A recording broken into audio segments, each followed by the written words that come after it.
Okay, yes. Welcome to Chasing the News.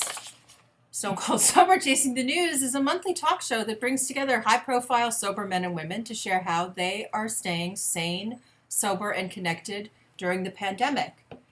My name is Ahbra Kaye, and I am the producer of today's show. On my left is creator of Chasing the News and the publisher-editor of the Addiction Recovery e-Bulletin, Leonard Buschel, who is going to continue. Hello, Leonard Buschel, grateful recovering alcoholic and recreational drug addict. Before we get started, I'd like to thank the people who helped make this show totally possible. Our generous sponsors is the Foothills at Red Oak Recovery. It's a residential adolescent treatment program for boys aged 14 to 17. Boy, couldn't I have used that. That they provide gender-separate, developmentally specific, evidence-based clinical care for those struggling with substance abuse, 14 trauma, to 17. And mental health issues. And the setting is like a placed in a home-like environment, 94 acres of a working horse farm, and it's located equidistant from Asheville and Charlotte, North Carolina. I'm glad they have a horse farm. And being a small and intimate program, it allows for clients to feel safe and work on themselves and begin to move forward and heal together with their families. Our other sponsor is a brand new recovery app called Better App. It's an overdose prevention tool for Recovery Connector. Visit betterapp.ca to download. It has so many features, including live streaming home groups, over 15,000 speaker tapes, and I know speaker tapes have saved my life over the years, especially on long flights, if anybody's flying again. It's a safety net that will monitor people using drugs, so that if there's an overdose emergency, services can instantly be connected.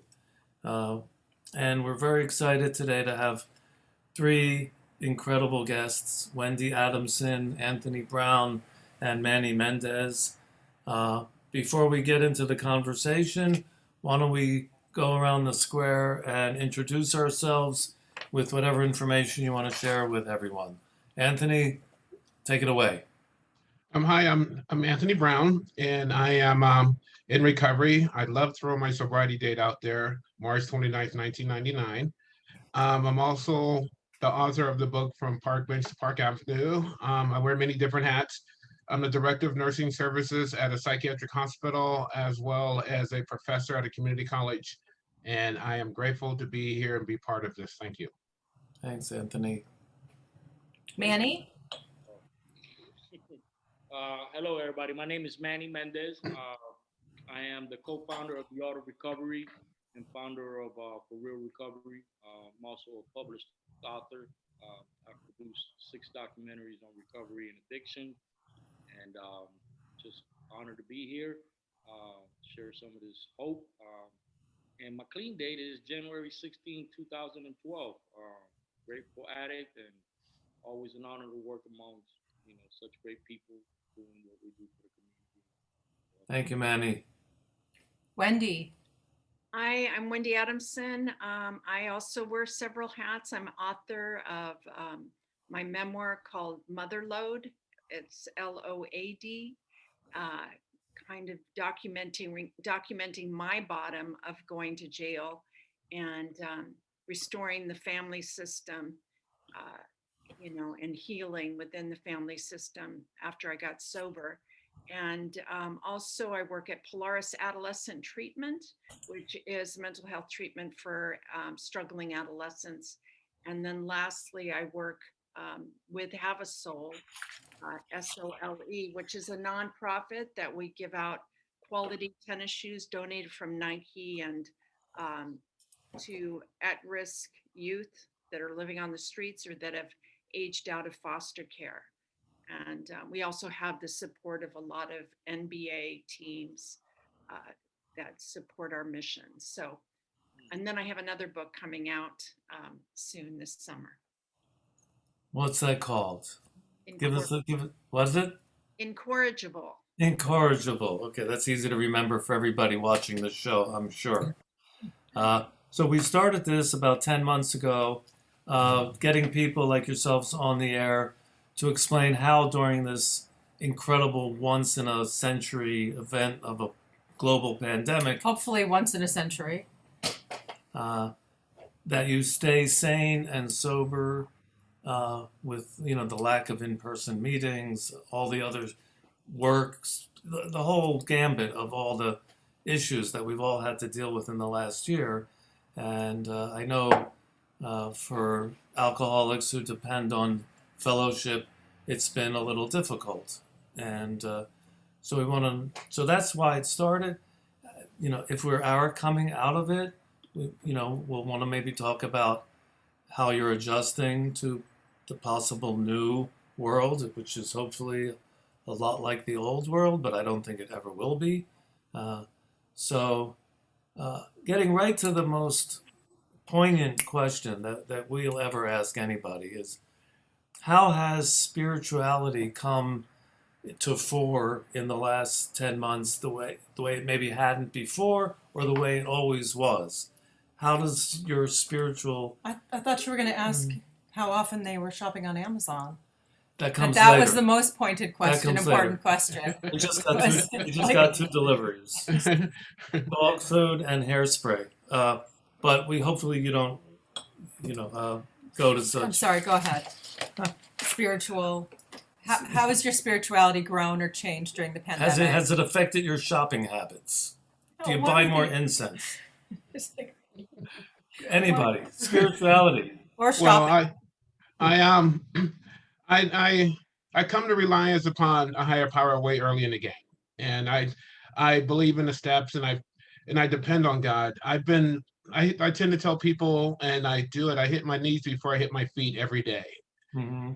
And I turn my life over. And so when COVID hit, because I work in healthcare, and COVID hit us bad. And so coming to rely on a power greater than me, it was cool because I felt comfortable in doing what I had to do in taking care of other people. And so I always knew God had my back. It just solidified the fact that he's never left me. And so my spirituality got strengthened through trial and error just by doing whatever I had to do. I mean, I was protected. I felt because of the loving God I've discovered.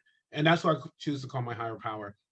But I rely on that. And I've been walking in ease and comfort, and I was able to navigate some really difficult situations. So spirituality to me, it got enhanced based upon the fact that my reliance was solidified. I knew God was there and he didn't let me down. And I was able to walk through the whole epidemic in a healthcare field. Yeah, thank you. Wendy. Cheers, Anthony. Everyone finds their higher power, sometimes in smaller cups. Manny, go ahead first. I choked a little bit on my water. You want to go first, Manny? Oh, okay. Yeah. I've got me some. I don't know if you know what this is, Leonard, but this happens to bring me closer to my higher power. Cuban coffee. Cuban coffee. I, when the pandemic began, for me it was like a switch. I'm a loner by nature. I have a small circle, and immediately I didn't know, like most, people, what would happen in the future. But just like Anthony shared, I knew that God had a plan to get us to the other side, and that's what I believed in. Immediately also I got really, really uncomfortable, with the webinar, with the Zoom meetings and staying at home more often. And, and I'm kind of like, I was brought up in institutions for long periods of my life. And in my mind, I kind of switched over to that mode. And I went into my art, and anytime that I connect with my art, it's really a plug in into my spiritual side, because for me, I think that's how God speaks to me. You know, when I finish a project, I don't even believe that I did it. I like to think it was, you know, my higher power working through me and guiding me. And those who know me, you know, my art is an expression of, you know, what I've been through, what I may be going through, and it's also a tool to share uh, my hopes with others that there is a brighter side. Uh, you know, I'm a firm believer that any anything that I do today, or the reason of why I am where I'm at today, it's only due to God. Um, and he could have not have paid this fool any amount of money to find what he's found today in recovery. Um, you know, every day I'm not spiritual, I can tell you that, but every day I try and do, you know, God's will to the best of my ability. And if I continue to do that, I know I'll be okay, man. Through the pandemic and after the pandemic, and you know, now that Mhm. we're hopefully on the outside of the pandemic, you know, I'm looking for a really nice closing of the end of the year. Uh,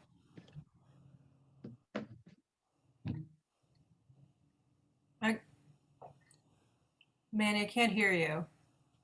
and I'll finish with this. But one thing I've learned, you know, through most of my difficult times is if you stick to His plan, you know, the other side, it's got so much grace and glory.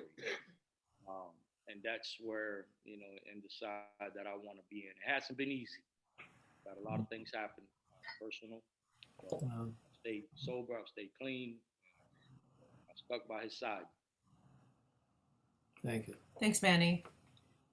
So, yeah, I identify with everybody. I think that what helped me through the pandemic was getting out in nature every day. I go for a morning hike, and many days I would be watching the sunrise, you know, and it would just, you know, I feel the presence of a higher power in nature. So I, you know, would meditate in the morning, I would write, and then I would hike.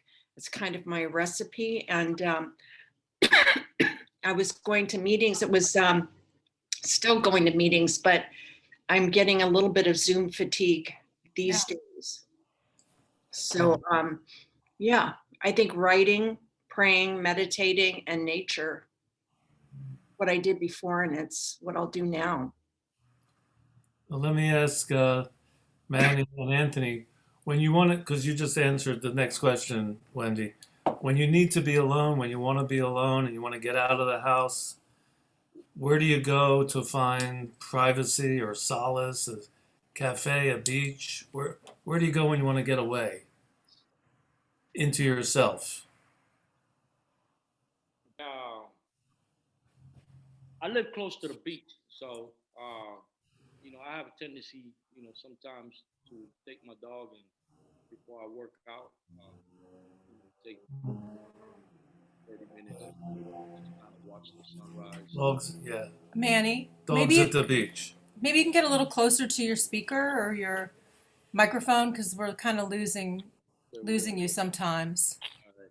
Losing Can your can you hear me better now? yeah, that's better. Thank you. So Thank yeah, you. I like to walk on the beach. I have a dog. You know, dog spelled backwards is God. Mhm. That's my baby. Those who know me will tell you, you know, I'm crazy. Yes, I am crazy about her. And but yeah, that's my peace, man. That's where I go and kind of. All right. And you, Anthony? Um, I'm kind of a little bass backwards in things. Because I'm always busy. Because I've throughout this whole pandemic, I've been working, and being director of nursing, I was always there. And if it wasn't, I was answering phone calls. Mm. And so my piece is more towards when I get a minute by myself. Then that's when I'm gonna throw in that the Amazon thing. Then that's when I get to buy, get a bunch of candles, um, get some sort of flavored tea, listen to some violin music, and then just meditate. You know, that's my piece. You know, I'm looking forward to be able to do that in a more of an open place. But because of being so busy and hectic, you know, Mhm. I crave silence. I crave being away from people. You Yeah, know, I get that. so I agree. I agree. Silence is golden. Uh, has the pandemic changed any of your eating habits, Yeah, Anthony? I started eating. Sorry. Go ahead, Wendy. Did you want Anthony to go? No, no, No, no, go Wendy. ahead. No, no. Yeah, I put on some weight during the pandemic. At first I go, well, it's the end of the world. I'm going to eat banana bread. Right. And gluten free, mind you, gluten free. Of course.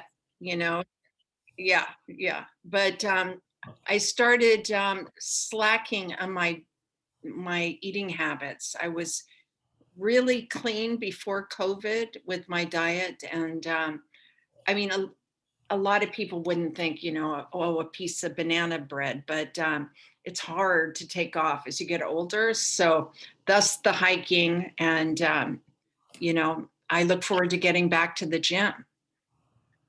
Yeah, I don't do gluten either because I want to be healthy when I die.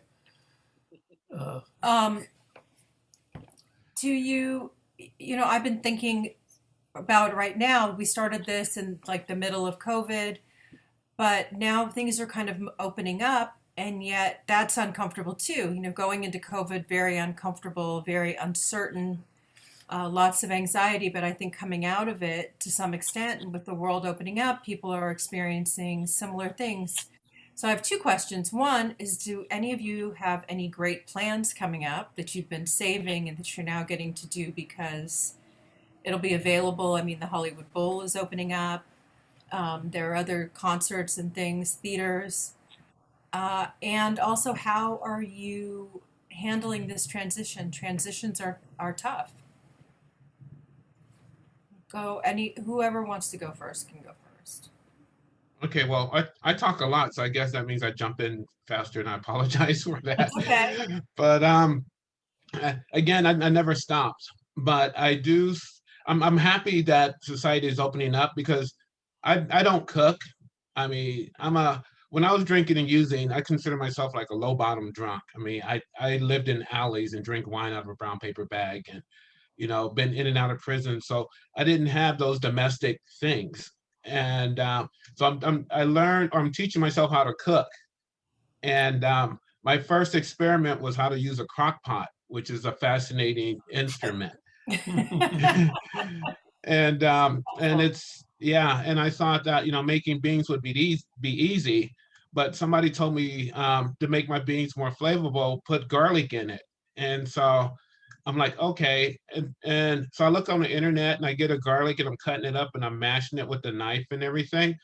And by the time I get done putting the garlic in it, my whole house smelled like garlic. Well, they didn't tell me I'm not supposed to use that big old thing. You know, they said you're supposed to use just one little clove. And so um, COVID has taught me, I guess, how to cook the hard way. And so I'm happy that things are opening up so I don't have to have that garlic experience any longer. so, Manny, has your Cuban coffees increased lately? Yes, it's bad.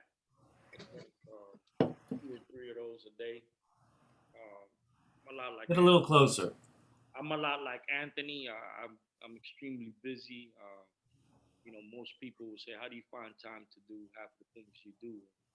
It's not about finding time. It's about loving what you're doing.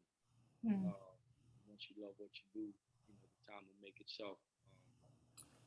I think the question was, about the pandemic now being opening. Um, Last year was challenging for a lot of the stuff that we do with outreach and our own film festival here in South Florida. So it was virtual last year. Uh, Never done a virtual film festival. It was challenging because I'm not tech savvy, but once again, God kicked in and put the right people. And ironically enough, we raised more money last year in the virtual film festival than we did any other year in the Black Film Festival. So that's, thanks to him. This year we're super excited. Manny, you're gonna have to get closer. I can't hear you. Your audio is And- cutting out once in a while. This year I'm actually excited. I get to come to you guys' film festival. I'm looking forward to doing New York. I'm looking forward to doing LA. That's awesome. So We are too. that's like my closing of recovery month and the end of the year with some firepower behind me. So I'm excited, man. Well, we're looking forward to that too. And Wendy, how do you feel about the things opening up? I'm excited. I did a couple of getaways with people that during the, to the sequoias, Joshua Tree, with people that had been tested, for COVID. So I'm excited to get more out there. I am also trying to navigate how I'm going to do a book launch, because a lot of the bookstores are not doing them in person, they're doing virtually. So, and I wanted to have a book party, but it may be virtual. So, I mean, I'm excited, but it doesn't feel like it's full on yet. Right. No, it's not.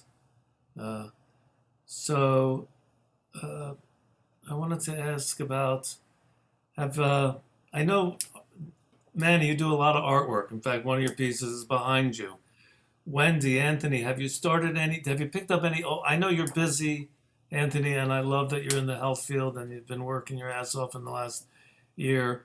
But have you started any new hobbies on the side? Either hobbies that you used to have, which I know it might have been tough living on the street, drinking out of a paper bag, to have hobbies. I don't know what that would look like. Or Wendy, was there anything you were doing before the pandemic, or that you'd stopped doing when you got sober because we got busy? And then during the pandemic, seems like some of us had more free time. Well, I finished a book. I mean, it took me 10 years to write the other book, and it took me 1 year to write this book. So I was really focused, and I'm disciplined. So I showed up on the page every day. That is my hobby, is writing. Fantastic. Not an easy hobby at all. No, I'm on my third book now. Really? That's Yeah. fantastic. Yeah. That's great. You do so much, but you found a great outlet. Yeah, it gives meaning to my I went through. Right. If I can use my experience to help somebody else. I understand Before that. the pandemic hit, somebody donated a bunch of books, and I was able to get it to the women in county jail, which meant a lot to me. And we got some to girls in juvenile hall. So, it just gives a lot of meaning to everything I went through. When you have contact with those women, what advice do you offer them? And I'll ask you guys too. What advice do you give to the newcomer or to someone who was in the program, went out and came back? If they ask you for advice, what do you tell them as to what's your secret? Or even to people who, if they're in jail or who don't know 12 steps, so aren't interested. How do you relate? Experience is how I relate. I identify with people's experience. I identify with people that have been there. When I was going through the system, as a juvenile or as an adult, I had no examples of women that had gone through jail or gotten to the other side. And, I couldn't get my hands on a book that, gave me any role models. I have role models now in recovery, but back then I could have used one. So I feel like sharing my experience and I don't give advice. I just, I feel like, my life is, by living an example, is the best message I can give to anybody. Okay, great. You asked. Oh, well, the same question. How do you relate to people who, actually, how do you, you've all been doing meetings on Zoom? Anthony, have you been doing AA or NA meetings on Zoom as well? What do you, how do you encourage or work with newcomers who are in the Zoom rooms too? Because I've seen quite a few. Do you reach out? Like, how do you interact? Or what advice would you give to anybody who's new and is on Zoom meetings? I usually go by the old school format, experience, strength, and hope. I share what it was like, what happened, what it's like now, and I'm humorous by nature, and so I put it out there so it's not so threatening, and get people to laugh and get them to want what we have to offer. And then whenever they say, "Hey, how can I get some of that?" Because my life literally did go from a park bench to Park Avenue, and I share that with individuals, and they're like, "Well, how did you do that? How were you able to become a nurse having all of these felonies?" And then I can sit back, and walk them through that process. Even now, with open meetings, I encourage people, go back to school. It's okay. Even if you take a class and you fail, still do it again. And I share my experience of going through that. And I like, one of our traditions state our public relations policy is based on attraction rather than promotion. And so I try to demonstrate as much as I can. And, I'm constantly trying to be of service doing other things. So that's what I try to reach out to the newcomer. And plus I got a bunch of sponsees that I sort of like assign people to them. It's like, oh, if you wanna stay sober, this guy is a newcomer, go talk to him, and get people involved that way. So just old school, just new format. Hmm. Got it. Manny, speak up. Let me hear. What do you do? I guess it's my turn. I've been trying to get clean since the age of 13 when I first went to treatment. Mm.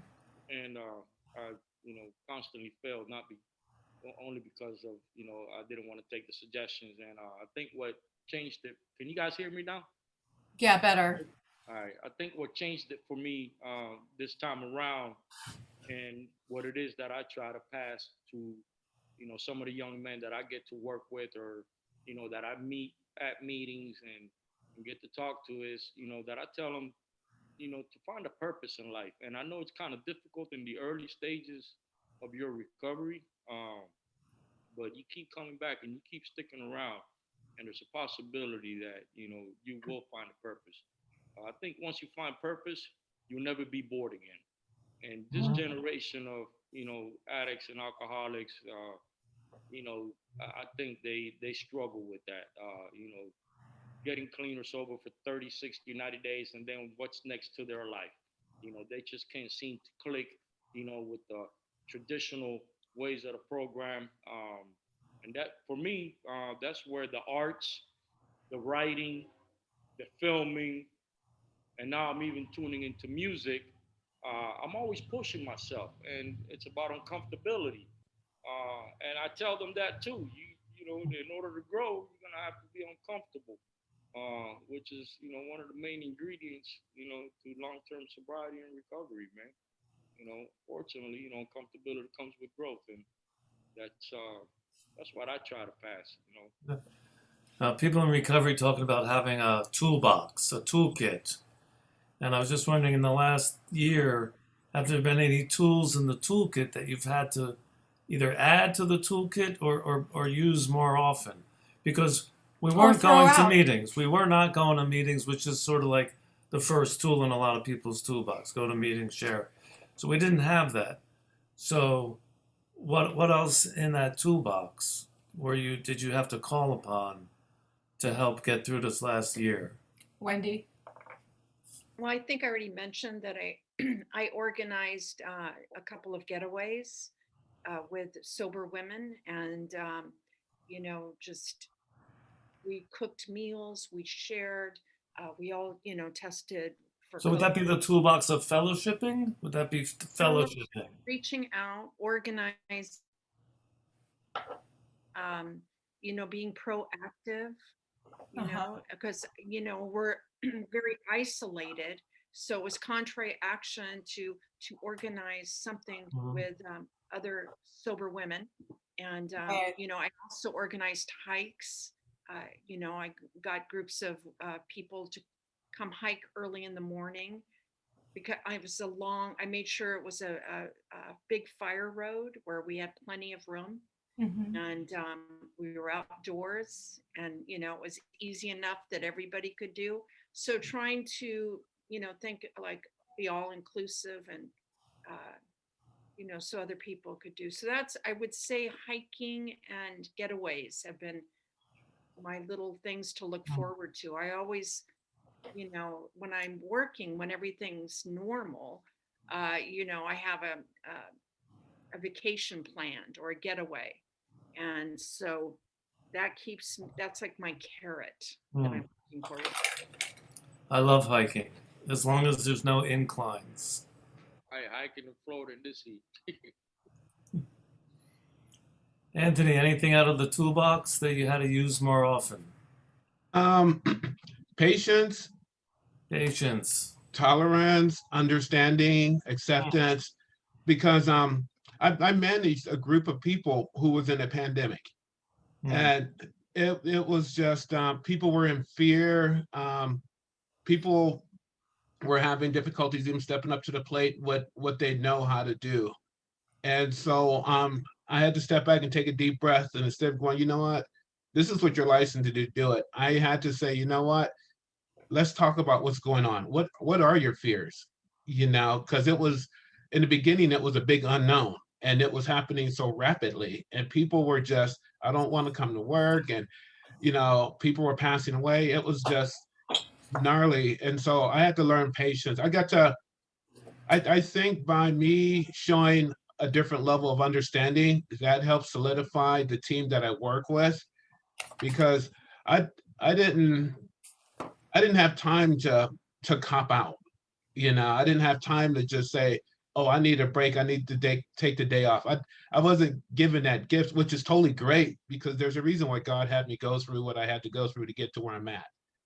And so I learned that, and I just want to continue to practice those things now that the pandemic's over. Because sometimes I have a short temper. I'll see somebody doing something, and it's like, that's about the most outrageous thing I've heard you say in your whole life. But you know, now it's like, okay, I learned something different. Be more patient.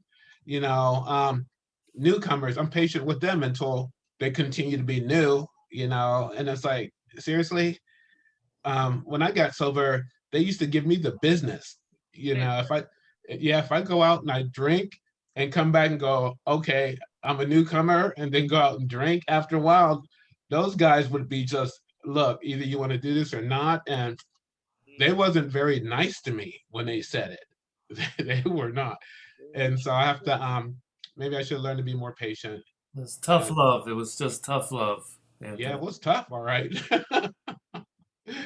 But it Any worked, something anything worked. you've been doing more recently than you were before to help you stay sober?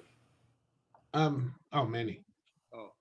oh, you know, it's a good question, man. Because longer that I've stayed sober, the further away I get from the basics. Uh, you know, Hmm. me, I got 9.5 years sober. I got everything I ever dreamed and I wanted when I first began this journey. But the basics were my foundation. That's why I poured concrete. Um, and Mhm. I've had to go back there uh, quite a lot in the last year, even in the last month. 6 weeks ago, I lost my girlfriend, man, and I'm so sorry, You wanna Manny. you wanna say anything else more about that? it was 'Cause let's open it up so we can all talk to each other and not just the Q&A format. So tell Wendy and Anthony what happened. If you And want and to. and and, and yeah. yeah. You know, life's been great, man. I've lived out all my dreams in recovery through God's grace and the fellowship of great men and relationship, and there was some misunderstandings, and my partner A little louder, louder. partner decided that she was gonna make a decision that will ultimately impact her whole family, me and all her friends. She's no longer with us, and I've never in my life experienced somebody close to me that I lived with, and that rocked my foundation. Hardest thing, still feeling it. It's easy to stay clean when everything's great, man. You really loving life and living out things that you never thought possibly, and then something like this happens, and you just want to numb the pain and not feel. And that's why I say, the basics have been my foundation. Strong men around me, doubling up on meetings, picking up the phone, and that's my last 6 weeks have been. And a lot of times, we look good on the outside, and life seems to be great, and you want to crawl in a hole sometimes and not wake up, and that's the reality of things sometimes for most people with substance use disorder. They just can't deal with life on life's terms. So I honor her every day. Currently working on a painting with her mom.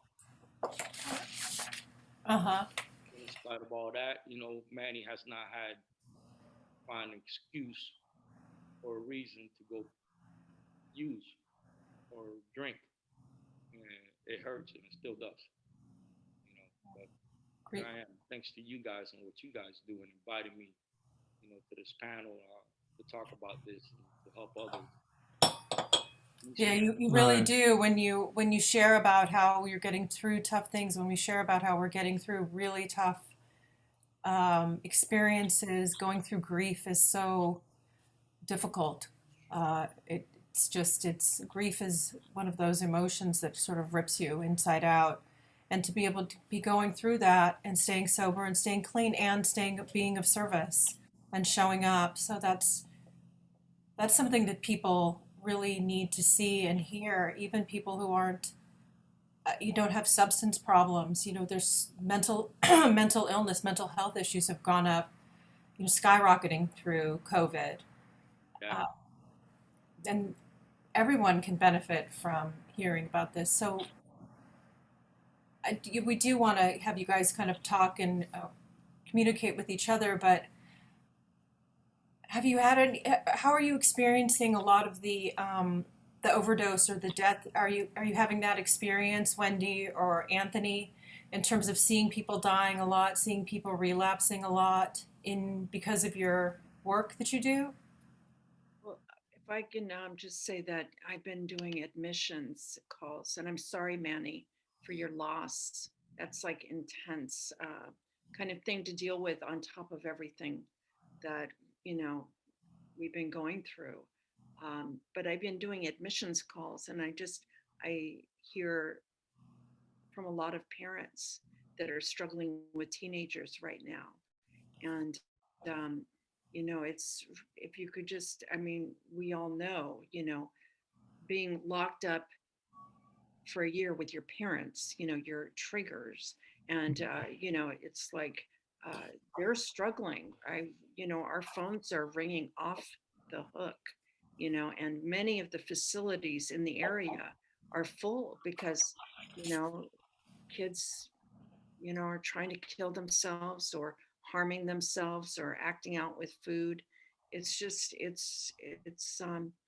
but as a parent, that went through my own experience with my boys, I feel like I can use my experience to be there and to be kind of a grounding force for parents when it's just scary, our kids, to watch them. Your Love. The healing that went on in your family in your book is like nothing short of miraculous. Just sharing that with other people you must touch so many hearts. It's like nothing short. I'm a mom who used I've had a lot of healing with my family, but I was really overwhelmed with yours and your kids, and you have grandkids, and it's incredible.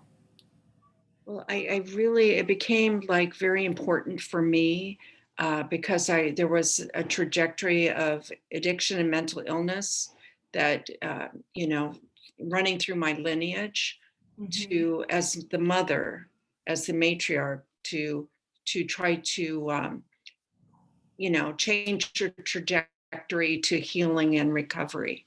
And you know, it's been one eyelash at a time, basically, you know. But I've been sober over 27 years, and I've restored my relationships with my kids, and my grandkids have never seen me loaded. So that's a blessing. Yeah, it is. And Anthony, how have you restored relationships and through your through being sober all this time? Um, Most of my relationships, because I come from a, first of all, I'm sorry about your loss, Manny, and I think it's admirable that you would put your feelings up there. Because for me, what I hear is, no matter what you're going through, you're not alone, and you just set a prime example, not just to this small collection, but there's other people watching that, and that's cool because that's what it's all about. You know, I mean, we always say life on life terms, but we don't really understand it till life on life terms hits us. Then that's where the rubber meets the road. But here it is, you're staying sober, and not just staying sober, but you put it out there and you're feeling it in front of, I mean, I can speak for myself, you're feeling it in front of me. And that gives me the courage to, you know, whenever I'm going through something, I know that it's going to be okay. You know, as far as healing relationships and stuff, I come from a dysfunctional family. My Everybody in my family is addicted. I mean, everybody. And we take it to the depths of where addiction takes you. We What is it? We roll it till the wheels fall off, and then we create sparks on the bottom of the car. And so being able to heal that part is difficult for me because no matter what I give, unfortunately, with addiction comes takers. Mm. And so I have to space myself out in that healing. You know, I'd give a little, then I have to back up, you know.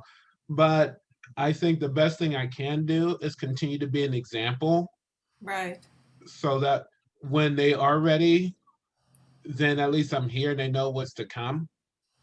Um, the other relationships, as far as in my immediate circle, all my men's and things like that, I've taken care of that. I mean, I made amends to I had to make an amends to a police department. My sponsor made me make an amends to a police department Which because police department? Costa Mesa, because I was selling drugs in their town and they kept arresting me. And I didn't understand why I had to make amends to the police department because I was a menace to their city. And Mm. cleaning up that part has helped me heal, you know, and there's all kinds of stuff. But the the raw meat of the fact, and I just keep reflecting back to Manny because that's an emotional thing that hit a spot, you know. And I admire that. And again, I'm sorry for your loss, but you know, you're walking through it. They say we trudge the road of happy destiny. You know, it's not like we skip gaily down the pathway of prosperity, you know. And so that's cool. I'm glad, you know, that I have this opportunity to share this time with you. Thank you. Hey Manny, my heart goes out to you. I know how you feel a little. I lost a friend 11 years ago. Seems like yesterday. I got pictures of her up in the apartment, trying to talk her into going to Betty Ford. She said she wasn't ready. And then one night she went out with a friend and stuck a needle in her arm with speed and coke, and never woke up. And so one of the mottos of our organization is don't use needles. Just don't use, it's hard to come back from an overdose from a needle. Crack and all that other shit. I never seen anybody drop dead from hitting a crack pipe. But I'm not suggesting, I'm just saying it's a sad thing. It's a sad thing. And you get to live with it for the rest of your life. You know, and I'm sure I'm sure hopefully it brought you closer to some other people. And I'm sorry for your loss. It's sad. I wanted to go to Betty Ford. I had been there for 1 month, 27 years ago, and boom, haven't used or drank since. Who knew that you could actually live without substances or booze? I didn't know it was I actually don't know, possible. except coffee. I didn't know it was Yeah. possible. Yeah, so anyway, we'll talk about it when I get down to Florida. You'll take me to the gravesite, okay? Anthony, do you drink anything other than Folgers? Have you tried different coffee? Yes, I have. I Who's am. your I favorite? have different. Yeah, I have a friend that's a alcoholic and he does his own coffee beans, and the effects are different. But yeah, but I always go back to Folgers because I don't know. I'm kind of like a habit or something like that. Just becomes Right. automatic. But yeah, I drink other things than Folgers, but that's my go-to. But it's got that good jingle too. So do you take it black or cream and sugar? It all depends on how lazy I am. If I'm not lazy, I'll go cream and sugar. If I'm lazy, it's just black until I get off my. I totally understand that. I understand being. I wouldn't say you're lazy though at all. I just one of those. I don't know about you guys, but I know there were times when I spent way too much time in front of the television on multiple platforms. Anybody pick up a new favorite show over the course of these past year or so? What are you binging on other than Folgers? Oh, Me, Go ahead. Banana Bread. It's Creek, Schitt's Creek. Schitt's Leonard's a Creek. huge fan. it's Creek. And then I just watched The Serpent. Oh yeah, I got a few into that, and it was I'm a like serial killer. I like all that stuff, and he was so creepy. He was just so. But I might have to finish it. He was so. Wow, that was a tough one. What about you, Anthony? I like I like Maybe Wizard's this is Mask. too. I My kind of son threw got my it for me because he knows how it's literally saved my ass. Because I watched the whole thing because I never discovered it until the pandemic, and then wanted to move there. I want to move there. I want to stay in this motel. Okay. Anyway, sorry, Anthony. Go ahead. no. I've been leaning more towards ridiculousness and who was that one magician? The Carbonaro Effect. oh, I've Oh, been watching that a lot. I haven't Yeah. heard that Makes one. made me hungry. And what about you, Manny? man, I'm in the opposite spectrum. I guess because I don't live that lifestyle I used to live anymore. I kind of lived through it through TV. Miami Vice, right? No, man. I've been watching Snowfall and Narcos. Snowfall and Mayans. I'm afraid to watch Snowfall. It looks so interesting, but I'm honestly I just finished watching the Halston one, and that was almost triggering. What was it? The Austin one? Halston, about the designer Halston. It's a Okay. great miniseries on Netflix. But there was it was set part of it set during the '80s, and there was like so much cocaine around. Yeah. Yeah, Snowfall's a lot like that. There was actually, for anybody who watches this stuff, man, even a guy like me with multiple years in recovery, I realized that I had to fast forward, I bet. because I mean, it was on Snowfall, they took their time in depth. I mean, I'm a filmmaker, so I know the effects and all that, but it was like they took their time letting the smoke out, the fire, it was ridiculous. Fast Yeah, forward the CIA part. But yeah, I might pass on that one. I, Only got a little over 5 years. I I need a little more distance. I have to laugh because Manny got descriptive. He said, "Let the smoke out, poop." And I'm yeah, like, "All yeah, right." man. Um, I know for us in California, the whole state shut down for this last year. yeah, Going into went to my first restaurant last week for the first time in a year, It felt Well, peculiar. that wasn't totally the case. There were restaurants open in between. Outside. But yeah, Only outside. I meant inside.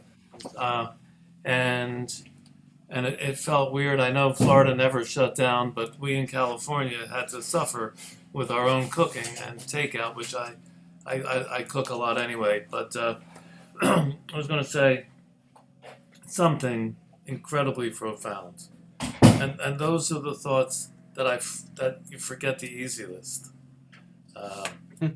Oh, have you been to any in-person meetings, and have you felt the absolute magicalness, the absolute majesty of an in-person meeting after doing whatever Zoom is, which I don't even think of them as meetings. I don't think they have any of the qualifications of a meeting. To me, the explanation of an AA meeting, the magic of an AA meeting, is when a newcomer comes in, gets some coffee, sets it down, and spills it on the floor, and 8 old timers rush over with rags to clean it up for him and say, "Hey, it's okay. We've all spilled coffee. No big deal." Nobody spills coffee on Zoom meetings.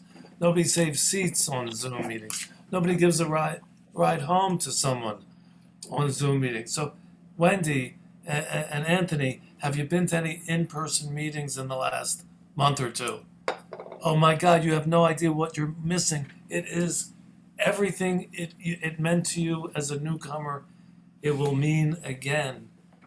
Seriously, you will feel the presence of the Almighty amongst the 2 or more that are gathered here together.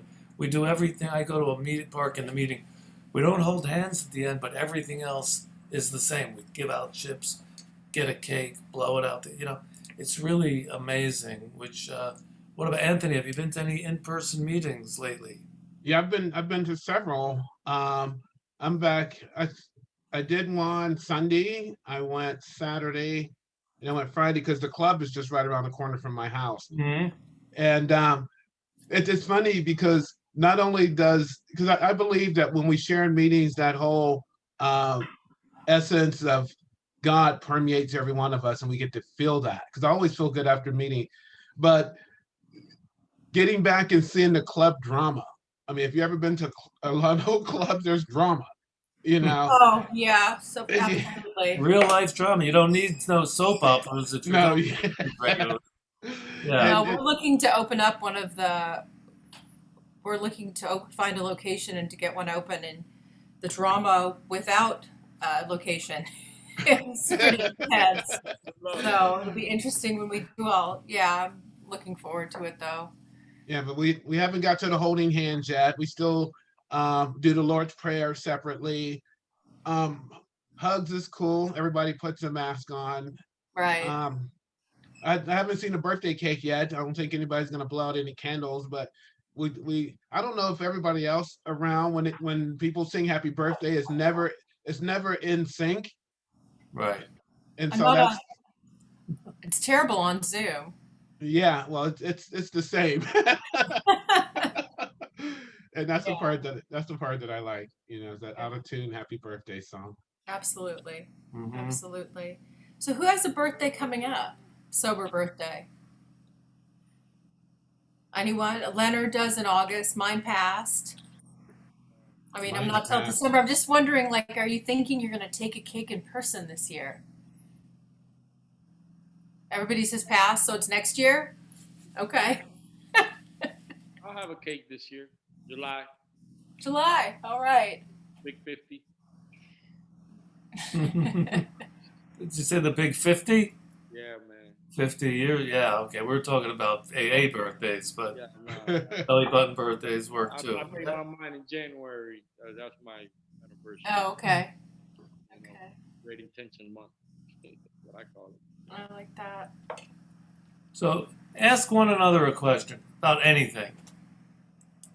Because I like the idea, it looks like Hollywood Squares. So, Wendy, you got to know each other a little, hopefully, in the next hour, as did everybody who's Past watching. Ask, what do you got for each other? I'd like to have a copy of both of y'all books, and I'll love to send you guys a copy. And Wendy, I know you said you work with youth. I'd like to send you a bundle of my books so you can give out, at the detention center. I was raised in Day Juvenile Detention Center, and I wish I would have had a story to capture me and, grab my attention. It might have made an impact. So I'd definitely like to read you guys' book, and vice versa.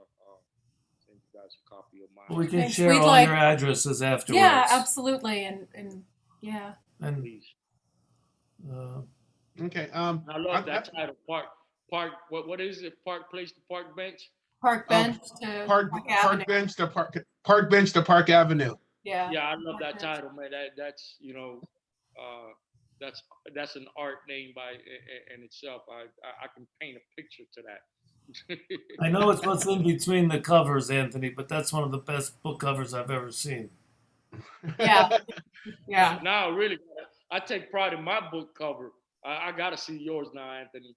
So yeah. It's an interesting transformation. I mean, I was one of those I don't like using the term victim, but that's what it is, I guess, victim of childhood domestic violence. Mm. And I started getting high with a purpose at the age of 14. I ran away from home. I was homeless 23 years, in and out of prisons, found the program, found God, and next thing you know, I got this life I never could have imagined. And so that's basically what my book is. And what's fascinating is, and I was going to ask Wendy this question, I mean, you work with adolescents and juveniles and stuff. What made you pick that profession out of everything you could have chose?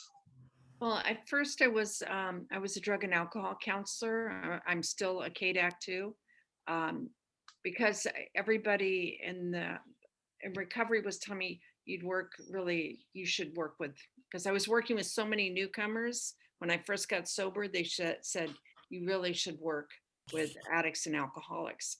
And I had a strong desire, a burning desire to help people that were struggling, where I could use my experience and give meaning to all of my experience. So I started working as a drug and alcohol counselor. I worked there for years. I've been in the field for over 23 years, and it just gravitated towards adolescents.